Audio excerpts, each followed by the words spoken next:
હનુમાન જયંતીના દિવસે કરો આ 10 ઉપાય. દરેક મનોકામના પૂર્ણ થશે. આ વર્ષે 23મી એપ્રિલ અને મંગળવારે હનુમાન જયંતી છે. પંચાંગ અનુસાર અંજની પુત્ર હનુમાનજીનો જન્મ ચૈત્ર માસના શુક્લ પક્ષની પૂર્ણિમાની તિથિએ થયો હતો. જો હનુમાન જયંતી મંગળવાર અથવા શનિવારે આવે છે તો તે દિવસ ખૂબ જ શુભ માનવામાં આવે છે. જો તમે બળ, બુદ્ધિ અને જ્ઞાનના દાતા હનુમાનજીની જન્મ જયંતી પર કેટલાક ઉપાય કરો તો તમારી બધી સમસ્યાઓનો અંત આવી શકે છે. અંજની પુત્ર બજરંગબલી હનુમાનજીને ભગવાન શ્રી રામના સૌથી મોટા ભક્ત કહેવામાં આવે છે. હનુમાનજી તેમના ભક્તોની દરેક મુશ્કેલી ક્ષણોમાં રક્ષણ કરે છે. આ દિવસ ઘણી રીતે ખૂબ જ શુભ માનવામાં આવે છે. તમે હનુમાન જયંતી એટલે કે મંગળવારના દિવસે શુભ ફળ મેળવવા માટે આમાંથી કેટલાક ઉપાય કરી શકો છો. આ ઉપાય કરવાથી હનુમાનજી તમારી દરેક મનોકામના પૂર્ણ કરશે. આવો જાણીએ કે હનુમાન જયંતી પર ભગવાન હનુમાનને પ્રસન્ન કરવા માટે કયા મહા ઉપાય કરવા જોઈએ. એ જાણીએ તે પહેલાં આ વિડીયોને લાઈક કરજો અને ચેનલને સબસ્ક્રાઈબ કરજો અને કમેન્ટ બોક્સમાં જય બજરંગબલી જરૂરથી લખજો. પહેલું છે પીપળાના પાનની માળા. બ્રહ્મ મુહૂર્ત વખતે તમે સવારે ઉઠો અને પીપળાના 11 પાન તોડી લો. એ વાતનું ધ્યાન રાખો કે તે પાંદડા ક્યાંયથી ફાટેલા ન હોવા જોઈએ. આ પછી કંકુ અને ચોખાથી આ પાંદડા પર શ્રી રામ લખો અને પછી તે પાંદડાની માળા બનાવીને હનુમાનજીને અર્પણ કરો. આ સાથે તમે હનુમાન ચાલીસાનો પાઠ પણ કરી શકો છો. દરેક મનોકામના પૂર્ણ કરવા બજરંગબલીને ચડાવો બુંદીના લાડુ. હનુમાન જયંતીના દિવસે બજરંગબલીને પ્રસન્ન કરવા માટે તમારે હનુમાનજીને તેમનું મનપસંદ ભોજન પણ અર્પણ કરવું જોઈએ. કહેવાય છે કે હનુમાનજીને લાડુ ખૂબ જ પ્રિય છે. તેનાથી તમારે હનુમાનજીની પૂજા દરમિયાન બુંદીના લાડુ ચોક્કસ ચડાવવા જોઈએ.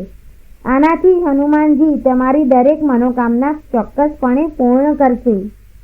જન્મ કુંડળીના દોષો દૂર કરવા.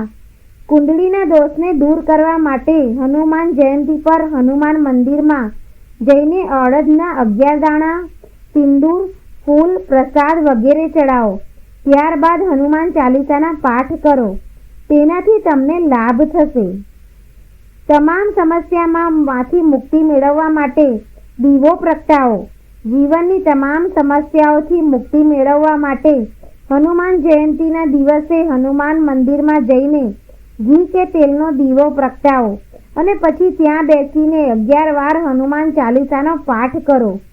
આમ કરવાથી હનુમાનજી પ્રસન્ન થશે અને તમારા પર આશીર્વાદ વરસાવશે. તુલસીનો ઉપાય. એવું કહેવાય છે કે હનુમાનજીને તુલસી ખૂબ જ પ્રિય છે. તેથી હનુમાન જયંતીના દિવસે હનુમાનજીને પ્રસન્ન કરવા માટે તમારે સિંદૂરથી તુલસીના પાન પર શ્રી રામ લખીને તેમના ચરણોમાં અર્પણ કરવું જોઈએ. તેનાથી બધા દુઃખ દૂર થશે. સિંદૂરનો ઉપાય. હનુમાન જયંતીના દિવસે તમારે હનુમાનજીને કેસરી જબ્બો અર્પણ કરવો જોઈએ અને સિંદૂર અને ચમેલીના તેલનો પણ અર્પણ કરવું જોઈએ. આ ઉપાયથી હનુમાનજી તમારા પર પ્રસન્ન થશે અને તમને બધા જ સંકટમાંથી મુક્તિ અપાવશે. હનુમાનજીની કૃપા મેળવવા માટે હનુમાન જયંતીના દિવસે ખાસ સોપારી બનાવીને બજરંગબલીને અર્પણ કરો. આ સિવાય તેમની સામે સરસવ અને ઘીનો દીવો પ્રગટાવો અને ત્યાં હનુમાનજીનું ધ્યાન કરતા બેસીને બજરંગ બાણના પાઠ કરો. આ ઉપાય કરવાથી હનુમાનજીની કૃપા તમારા ઉપર બની રહેશે. શનિ દોષ દૂર કરવા. હનુમાન જયંતી પર ભગવાન હનુમાનની પૂજા કરવાથી દરેક ચમત્કારી લાભ મળે છે. એવું કહેવાય છે કે જે લોકો શનિદેવ, શનિ દોષ, સાડાસાતી કે અન્ય કોઈ અશુભ પ્રભાવથી પરેશાન હોય તેમને હનુમાન જન્મોત્સવ પર સરસવના તેલના દીવામાં કાળા તલ નાખી હનુમાનજીની સામે સળગાવવો જોઈએ. આ ઉપાય કરવાથી શનિની પીડામાંથી રાહત મળે છે તેમજ બજરંગબલીના આશીર્વાદ પણ મળે છે. જો તમે ભગવાન હનુમાનજીને પ્રસન્ન કરવા માગો છો તો હનુમાન જયંતી પર સુંદરકાંડ, હનુમાન ચાલીસા, હનુમાન અષ્ટક અથવા હનુમાનજીના 12 નામનો પાઠ અવશ્ય કરો. એવું કહેવાય છે કે જે કોઈ આ શુભ દિવસે આ બધાનો પાઠ કરે છે તેની શારીરિક અને માનસિક શક્તિઓનો વિકાસ થાય છે અને તેના જીવનમાં સુખ અને શાંતિ રહે છે. હનુમાન જયંતી પર બજરંગબલીને લાડુ, તુલસીની માળા અને લાલ જબ્બો ચડાવો. ચમેલીના તેલનો દીવો કરો. આ સિવાય 7 વાર હનુમાન ચાલીસાનો પાઠ કરો. આમ કરવાથી તમને દેવું, પૈસા, કોર્ટ વગેરે સમસ્યાઓમાંથી છુટકારો મળશે. આ ઉપાયથી ઘરની બધી પરેશાનીઓ દૂર થઈ જાય છે. આ વર્ષે હનુમાન જયંતીએ મંગળવાર અને નક્ષત્રનો સંયોગ છે. માન્યતાઓ અનુસાર જે દિવસે બજરંગબલીનો જન્મ થયો હતો ત્યારે પણ મંગળવાર હતો. આ સાથે ચિત્રા નક્ષત્ર કે જેમાં હનુમાનજીનો જન્મ થયો હતો તે પણ હનુમાન જયંતીના દિવસે રહેશે અને વ્રજ નામનો યોગ પણ આ દિવસે બનશે.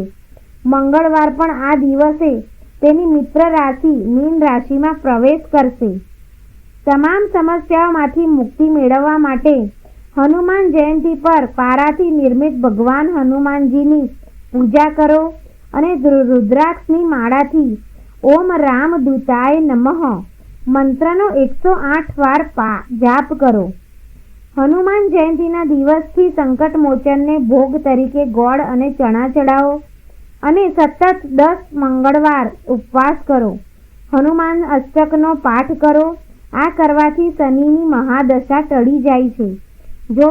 જો મિત્રો તમને આ માહિતી પસંદ આવી હોય તો આ વિડીયોને લાઈક કરો, તમારા સગા સંબંધીઓ સાથે આ વિડીયોને શેર કરો અને ચેનલને પહેલીવાર જોઈ રહ્યા હોય તો સબસ્ક્રાઈબ જરૂર કરો અને બાજુમાં આપેલા આઇકનને પ્રેસ કરીને ઓલ ઉપર સિલેક્ટ કરજો જેથી વિડીયોની નોટિફિકેશન્સ તમને મળતી રહે.